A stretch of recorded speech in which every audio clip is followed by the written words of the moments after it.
Assalamualaikum warahmatullahi wabarakatuh. Selamat pagi anak-anak. Apa kabar kalian pada pagi hari ini? Alhamdulillah baik ya. Sebelum memulai pembelajaran kita hari ini, alangkah baiknya kita bersama-sama berdoa. Angkat kedua tangannya. Berdoa dimulai. Bismillahirrahmanirrahim. Amin. Amin ya.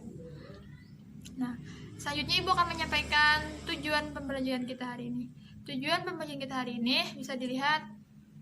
Nah, itu tadi tujuan pembelajaran kita hari ini. Selanjutnya Ibu akan mengabsen kalian. Nah, di sini siapa yang tidak hadir? Wah, alhamdulillah semua hadir ya. Ya. Nah,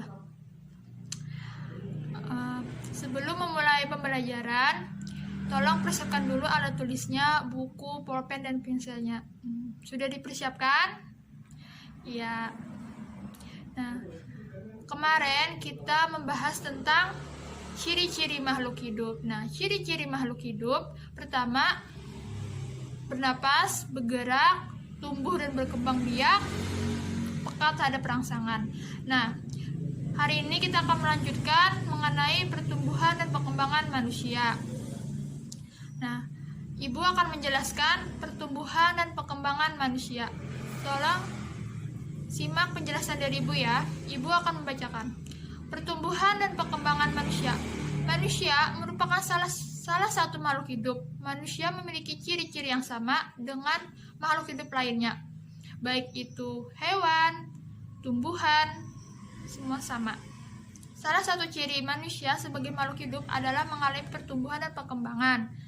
Pertumbuhan manusia terjadi sejak di dalam kandungan. Setelah lahir, pertumbuhan manusia bertambah besar dari bayi hingga dewasa. Setelah dewasa, pertumbuhan manusia berhenti. Namun, perkembangan emosi dan pikiran manusia harus berkembang. Pertumbuhan dan perkembangan dipengaruhi beberapa faktor. Nah, di sini coba kalian perhatikan gambar di samping. Ini adalah contoh dari pertumbuhan dan perkembangan manusia dari sejak lahir sampai menuju ke arah dewasa.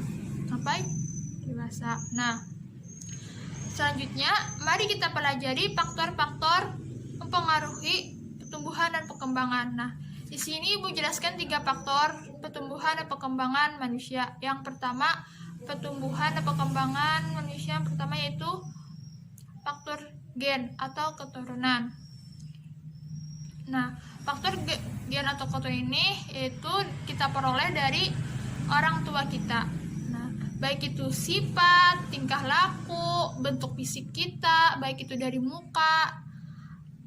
Dari muka kita bisa mirip dengan orang tua. Nah, itu dari pertumbuhan, bentuk pertumbuhan dari gen atau keturunan.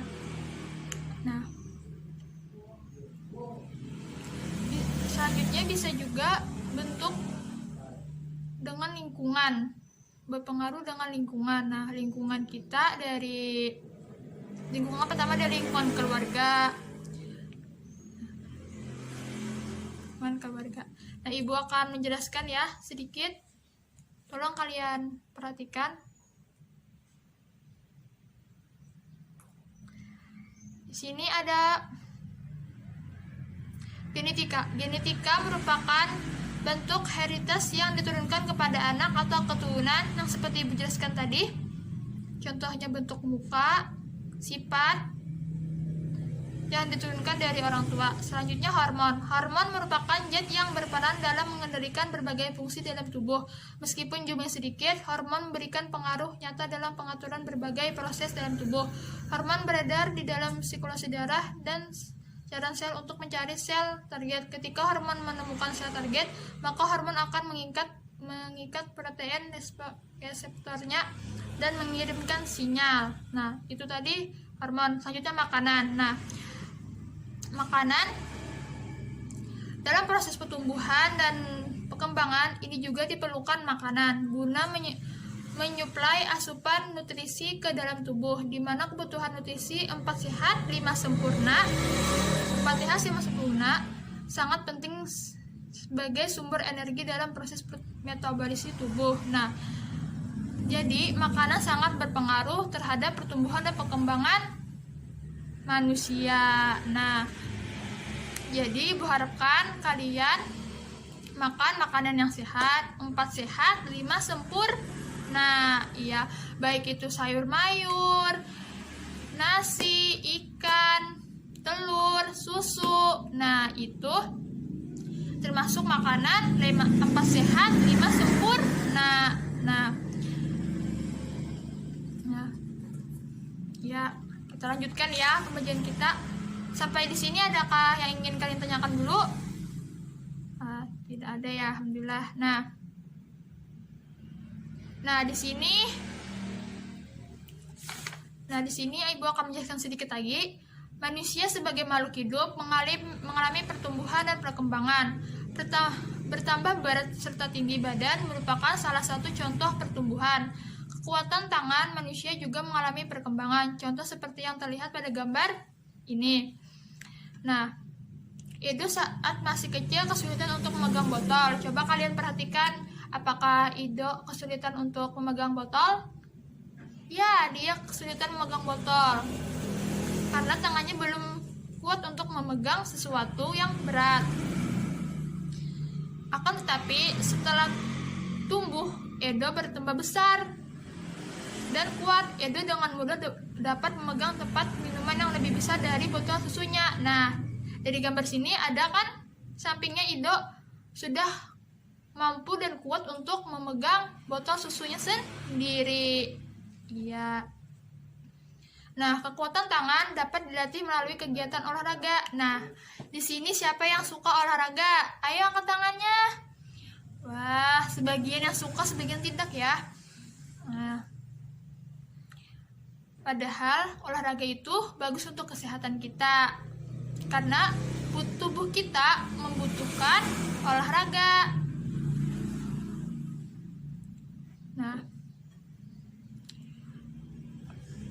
Nah, mari kita mencoba berbagai contoh gerakan kuat dan lemah tangan pada saat menari. Nah, di sini coba kalian lihat gambar di samping. Ini gerakan pertama.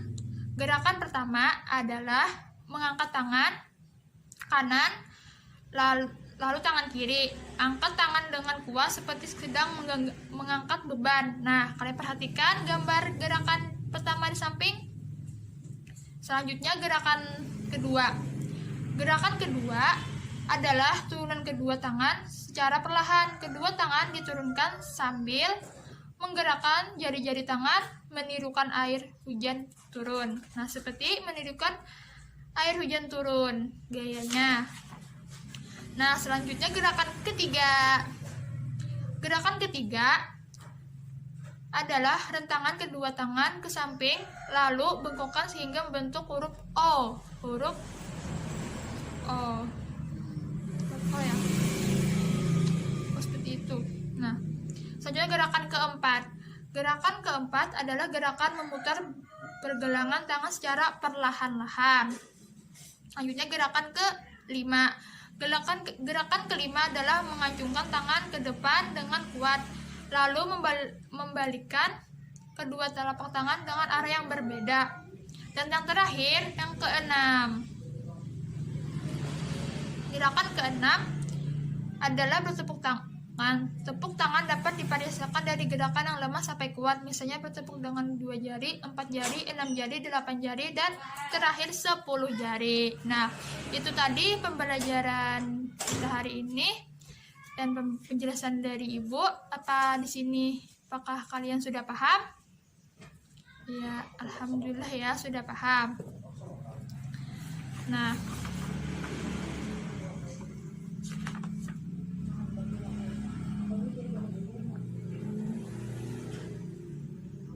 di sini ada sebuah gambar. Coba kalian perhatikan, di sini ada gambar udin.